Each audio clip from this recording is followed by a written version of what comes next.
I think when you have that financial freedom, it liberates you to take a little bit more of calculated risk. And I talk about calculated risk all the time, whether it's professionally, personally, or investing. And it allowed me, I'm an instinct kind of guy. I talk about my spidey sense now and again and what have you. When that decision was made to move me back to a clinic, there were so many things that were wrong with that on so many levels.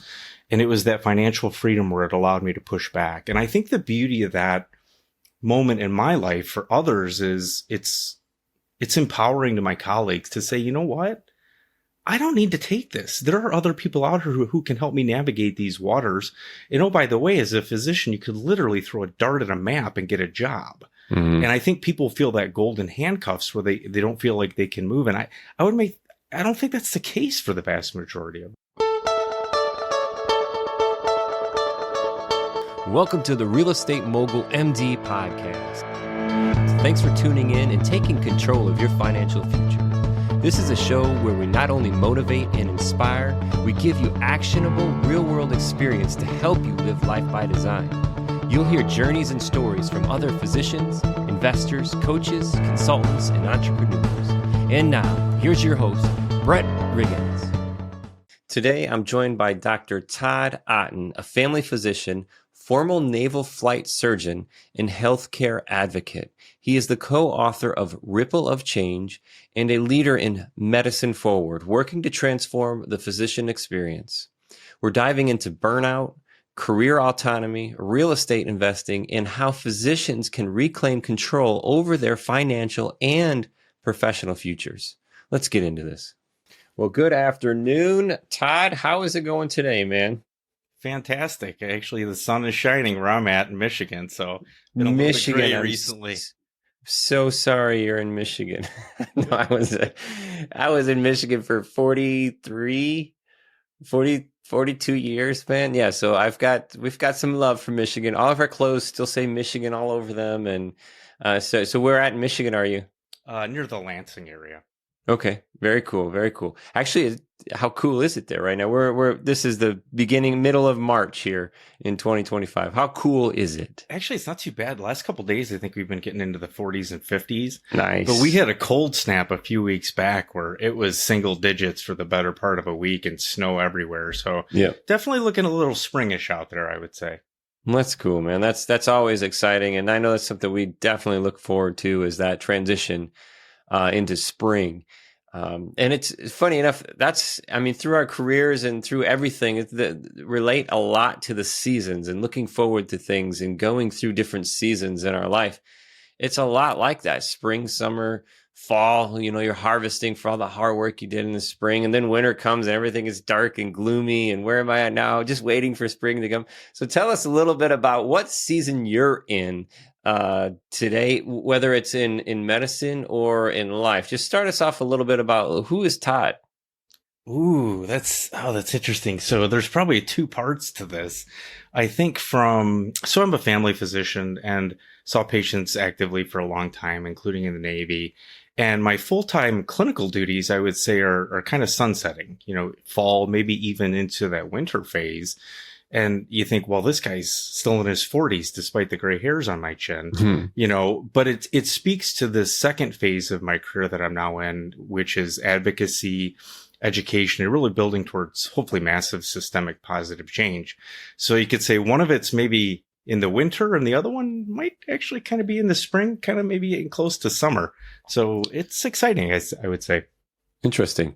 And this path that you're on in medicine, we were chatting just a little before we started recording. I just wanted to make sure I had the bio right. And what brought up was Navy flight surgeon. And I had asked you, what in the world does Navy flight surgeon mean? First of all, thank you for your service, your family, and everything that you guys have put in during that process and those times. It means so much to us who didn't serve.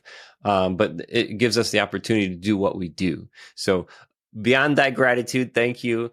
To what in the world is Navy flight surgeon? Oh, absolutely. And you are not alone in wondering this. I would say it's almost more the norm that someone asks me about, that particular part of my career. And thank you for the kindness, by the way. You're very welcome. So flight surgeon is really a misnomer. It's actually primary care. And for me, I was a flight surgeon for a squadron, P3 squadron. So there's about 500 individuals, the pilots, the navigators, officers, aircrew, et cetera. And I was responsible for everything. When we deployed, having medications, making sure physicals were done, liaisoning, issues that would arise, so on and so forth. So no, I wasn't flying on a plane, cutting out appendixes or gallbladders or things of that nature. Probably the closest would have been maybe suturing something, but that never even came up. So yeah, a total misnomer. It's really primary care. It was a fun job for sure. Very cool. And rolling into a normal career outside of the military services that you rendered, where was your turn from military to civilian?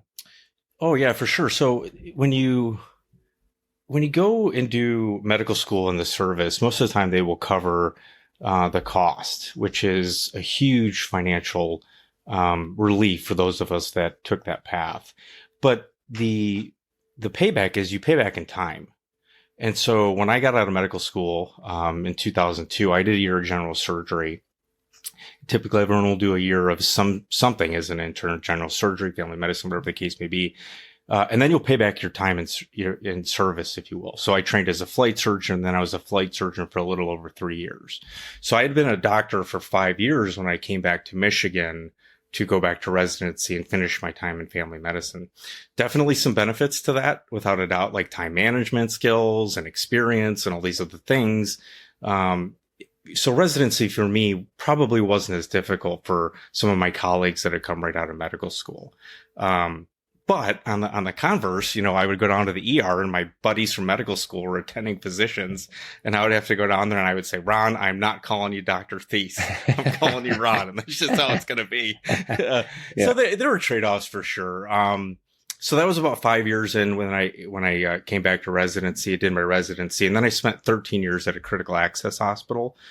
Most of that was amazing. I love seeing patients, but like many of my colleagues, I went through pretty horrendous burnout, and near the end I was being treated as a chess piece. And as a result of some of the financial decisions prior to that moment, I had the capacity to stand up for myself, and stand up for my colleagues. And it's led me on this amazing journey of networking and advocacy and building towards some amazing projects down the road.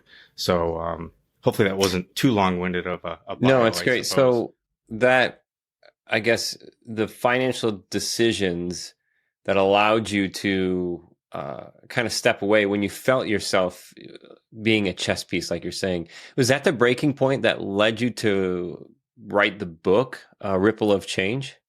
Well, there were two kind of pivotal moments to that. The first one, the burnout, I was ready to quit. I had some pay withheld because I had 2 open charts. I mean, the whole concept is lunacy, to be honest with you. At the time, I was chief of staff. I was an ACO medical director, and I was already getting burned out. And that was like, okay, we're going to take the wheels off the bus. My CEO gave me some time off, and I'm forever grateful to him for that. It allowed me to recalibrate. I came back, but Brett, I was not the same. I was broken, and it took really a good 2 years to fully recover from that. And that's when I started writing the book, Ripple of Change. Here, I'll give my shameless plug for the book. Boom. And it started with a poem about, it was called Medicine is a World of Gray.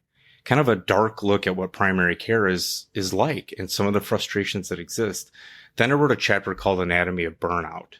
And that was really, how does it affect not just the physician, but their family, their friends, their colleagues, and least of which patients. I mean, it affects thousands of people when a physician is not doing well and struggling.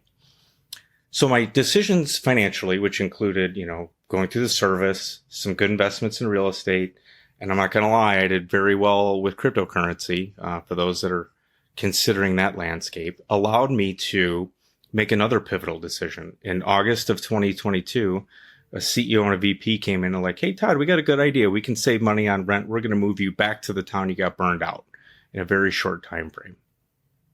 I literally resigned the next morning. And I don't think they believe me, because apparently it takes 2 months to send letters to the patients to make them aware. The whole thing was crazy. It was like this big game of chicken, but I wasn't playing chicken. Like, I was serious. So yeah, and then now it's led me to this, and we've got amazing projects in the works. I talk about Medicine Forward, another little shameless plug there. And the mission statement is catalyzing positive change so patient-physician relationships can flourish, which is what we desperately need. Yeah, and we talk about that a lot on the show. And I'm not a physician. I don't have direct experience with any of this, other than being a patient, right? But this disconnect of proactive versus reactive, what's paid for by insurance companies, what's not, and then pouring in the corporate side of things. It's just like an evil tornado of how all that stuff wraps together. So I'm sure you talk about that. And I noticed that you're the lead catalyst and board chair for Medicine Forward. That's such a cool way of saying, because that relates directly to the mission statement that you just said. So that's really cool. I want to get into that, but I don't want to breeze by this real estate thing. Tell me a little bit more about this real estate stuff you do. I thought you might go there. Yes. So that started actually when I was in the Navy, and it became sort of a thing that my family does. So a lot of individuals, when they're in the service, you get moved around a lot, right? You stay somewhere for 2 to 4 years typically, and then you move on. And we decided to take that plunge, if you will, in what year was that? 2007. So right at the housing bubble, or peak of that, we were renting the house out. By doing that, though, it allowed us to ride out the storm, if you will, and created a passive income stream and built up over time a decent amount of equity within that property. We did the exact same thing when we came back and I was in residency. So, here's a resident making $45,000 a year or whatever it was to work, 80 to 100 hours a week and paying 2 mortgages. So at times it was a little tight. But we just kept going with that process. And so then we went to sell the houses. We had equity that we could then deploy in other areas. And to this day, we've always owned 2 homes and rented them out in some capacity. And it was through that process that allowed me to move into some other areas. Like I mentioned, cryptocurrency and getting into companies at B shares and things of that nature. So that was the evolution for me. So how do you think that's, or is it related, the financial piece, to this Medicine Forward idea? Is there any link when it comes to freeing yourself when you have that capacity, when you have those other assets, you have these other things that have disconnected your time from your money? Does it make it easier to free yourself? Without a doubt. I think when you have that financial freedom, it liberates you to take a little bit more of calculated risk. And I talk about calculated risk all the time, whether it's professionally, personally, or investing. And it allowed me, I'm an instinct kind of guy. I talk about my spidey sense now and again and what have you. When that decision was made to move me back to a clinic, there were so many things that were wrong with that on so many levels. And it was that financial freedom where it allowed me to push back. And I think the beauty of that moment in my life for others is it's empowering to my colleagues to say, you know what? I don't need to take this. There are other people out here who can help me navigate these waters. And oh, by the way, as a physician, you could literally throw a dart at a map and get a job. And I think people feel that golden handcuffs where they don't feel like they can move. And I don't think that's the case for the vast majority of us. Right. You said spidey sense. Another dad joke popped in my mind. I don't know which Spider-Man movie it was when they were talking about Peter Tingles. If you were ever in the medicine and you had the Peter Tingles, you should probably listen to yourself. And if you need to make the change, something's telling you to make the change. Oh, that's so much fun. Absolutely. Those characters, at least for me with Spider-Man, I relate to the kid that was bullied, and some of the traumatic things that happened in my younger years. And then the other part of it, I quote Stan Lee in the book, with great power comes great responsibility. And I think for those of us that are in positions to have influence, we need to take that seriously. and advocate not just for us and our WIFM, if you will, but for other people. You know, we're all human beings. We're all in this game of life together. And I'm a big believer in that. So Stan Lee may have stolen that from the ultimate author in the big book. God mentions a lot about having, that responsibility with authority and stuff like that. So where does that lead you now? I mean, where is real estate investing lay in your perspective of what Todd is doing now? Well, from an investment perspective, we definitely have that piece active, and that'll probably continue to be active forevermore, if God willing, if you will. But I'm also involved in an investment club, and that's our next step, is to get the real estate portion of the portfolio going. But it doesn't have to be active management. There are a lot of individuals out there who will do this for you, and you just got to find the right connections and what have you. So I think it's a brilliant way to go. And I would encourage just about all of my colleagues to dabble in it in some capacity or another. That's my opinion. Obviously not financial advice and whatever other disclaimers we got to put on this, right? Mm-hmm. But I think it's a great way to create that income stream aside from being in corporate medicine. Right. And your journey, to me, sounds like it's been in single family rentals. Have you managed these yourself, or are you working with property managers? How many good stories do you want to hear right now? Yeah. Both. And there were times where I loved it and it was great, and we had some amazing tenants. In fact, I had one tenant, I won't say her name, in the Grosse Pointe Woods house. I told her she was amazing, and it's not whatever picture you could paint of somebody with tattoos and piercings and whatever biases you have, you could put them into play. She was incredible. In fact, at one point I said, I will never raise the rent if you want to stay here. For as long as you want to stay here, I will never raise the rent. But I've also had the converse, where apparently the upstairs hallway is a good place for dogs to urinate. Oh. And so it can go both ways. So we did a little bit of both. We have a lake home up north currently that we put on VRBO, and so they do that. But occasionally friends or family will utilize it, and so it's kind of a mixture there. So I've experienced both ends of that spectrum for sure. Nice. So interesting. I know on a lot of physicians the same way, where you buy maybe in a nicer spot. Not that it has to be a multi-million-dollar home or anything, but typically if you're staying there, you want it to be in a nicer spot. So along with a nicer spot or nicer neighborhood comes increased asset value, increased purchase price. Grosse Pointe is probably one of those which are a little more expensive than the surrounding areas.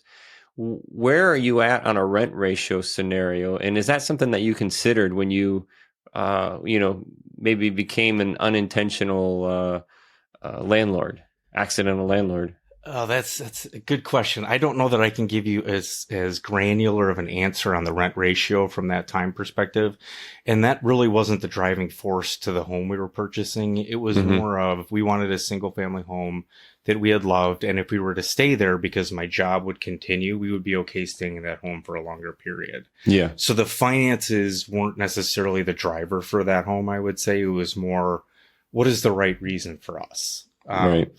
And historically, that's worked out pretty well. And I will say with the investment club, those are kind of numbers that they go over in great detail. We have a couple guys that's kind of their sweet spot, if you will, where I tend to be more the comic book guy, which is probably no surprise in this conversation. And there's a lot of money to be made in comic books too, believe it or not. Yes. So I kind of answered your question, didn't give you as maybe as granular as you'd like, but that's the best I could do. Yeah. And what ways were you tracking or maintaining information, whether it's documents or financials? What were you doing, to keep all of this straight? Oh boy. I would say my system was less than ideal, albeit functional. I came from the era before the internet was around. And so Excel spreadsheets is how I tracked a lot of things from a expenditure perspective, et cetera. And then I would have the manila folder. I think it was up until just the last couple of years, I used to bring in multiple manila folders to my tax guy, and he would just roll his eyes and say, there's better ways to do this. And I'd say, I know, but I'm comfortable. and have evolved. Like the investment group, they tend to use what's the name of it? I'm drawing a total blank. QuickBooks is what they use. So yeah, a little old school on some of that stuff. There's better ways. Don't look for me for the IT advice. No, it's good. I love sharing this kind of information because how many other physicians out there are doing the same thing? So it's not. I always, even if you've just started in real estate, I always love having the conversation because there are so many people who are exactly where you're at, and we're looking for just those little nuggets dropping in if they want to escalate or elevate or relax or be more efficient one way or the other. Yeah, there are so many different ways to do this. I hear you saying investment group. What do you mean when you say that? Oh yeah, so this you could think of it as a high risk mutual fund, may be the best way to describe it. It started with our comic book club. There were 4 of us that, we were selling comics and doing all these things. And we took like $1,200 and turned it into like $100,000 in about a year and a half. I mean, there's some big returns you can get if you kind of know what you're doing. And then it was like, okay, we need to get serious with this and make sure that we've got a better structure. And so from there, we created our LLC, we got our EIN, and we expanded the pool. And so the current investment club is heavily weighted in cryptocurrency, which has served us well. We also have a stock portfolio where we sell some covered calls and some options. But the core of the business, which has existed since we started this, is the collectible stuff with comic books. Believe it or not, we've made money on buying and selling rocks. And I get a lot of rocks. I get a lot of crap for that one. But, you go to these estate sales and something catches your interest and so on and so forth. So we've kind of assembled this group of I think we have about 25 people in the club now. Doctors, lawyers, architects, a lot of my friends, people I've met over the years. So we have this brain power in there as well. And we get to try and experiment with different things. And so there's not just the financial win, but the educational win and the camaraderie as well. For example, we started the company in the peak of the bull cycle with the last crypto market. The fact that we survived that and are now thriving speaks to the testament of what we built. I mean, for example, the club was up like 70% last year. Oh, wow. And this year we expect to exceed that by quite a bit, what's going on in the crypto landscape, even though we've had a little bit of downturn recently. So yeah, I mean, and I guess, what that speaks to, Brett, is there are opportunities out there, but you have to be a little bit courageous or know people that are in that and then trust them or make relationships or get in a group that's doing this. And that was part of why we did it too, was to allow individuals that wanted exposure to those asset classes, but didn't want to actively manage it to join a group of us. You could say degenerates, I suppose, in that regard. But there's many of us that have been doing it for years now, and we're comfortable with these big swings. And so, yeah, it's been a lot of fun. Interesting. Yeah. Expanding associations is so important, not only in real estate, but in investing in general. There's so much value there when you mastermind, like it's the Think and Grow Rich, Napoleon Hill mastermind, where you're bringing these minds together to act as one. So that's so cool. It was such a journey here in your life and where you're at now. So cool to learn these things. But before we go, if physicians out there right now may be feeling like that chess piece, right? Maybe in this spot where they don't want to be, or maybe have just got some information that they're going to be moved back to that spot where they didn't want to be, feeling burned out or stuck. What's the one thing they should do today to regain control of their careers? Well, I could probably list many things, but I think setting boundaries is key. When we go through school, we are taught to put patients first, kind of above everything, even to our own detriment at times. And we see that in the suicide rates that are going on and in the burnout rates, et cetera. So I think setting boundaries is the absolute one thing I would suggest. You have to have the capacity to say no. If it doesn't feel right, there are those of us out there that have potentially been down the path or know someone that can help. So please reach out. There are lots of amazing physician organizations that are willing to support you that exist. Yeah, and that's echoed oftentimes. Some of the greatest guests that we have come on the show talking about this knowing boundaries, setting boundaries is a huge piece of this. And when you say no, no means no. You don't need to explain. You don't need to do any of that. And I'll add a little brighter note to this, Todd, is when you get the Peter tingles, it's time to say no. It's trust yourself, right? Yeah. Oh, absolutely. I love that. I've kind of let go here lately. If it's funny, let's brighten it up a little bit. But more importantly, having these conversations is really important. This is a serious topic. And the more that we talk about it and break the boundary of medicine outside medical professionals, and know that expanding your association sometimes is the best thing that you can do to get help, to get outside of this, because it doesn't have to be that way. We've been blessed with everything that we need. Our perspective sometimes is the obstacle of what keeps us from getting to where we want to go. So it's all around us. Smiling and having fun is a good thing to do along the way. And man, I've had some smiles here. The time goes quick, doesn't it? Yeah, for sure. This is a blast. Yeah. So I just want to thank you, Todd, or we'll be all formal. Like, you were the doctor in the room and I was the resident here, Dr. Otten. Thank you for your time today. Love the conversation. For the listeners who want to connect more with you, maybe learn a little bit about this little investment group thing you got going on. How can they find you? Absolutely. So the easiest way is probably to look me up on LinkedIn, Todd R. Otten. And so if you can't remember that, just remember Todd Rotten, and you should be able to find me. And then I will say this for the viewers or listeners, stay tuned. We have a documentary in the works that is physician-led, physician-supported, tons of positive change agents in here. We think it's going to peel back the curtain on what's really going on for the American public. So if that piques your interest, please reach out to me, and I'd love to share a little bit more with you.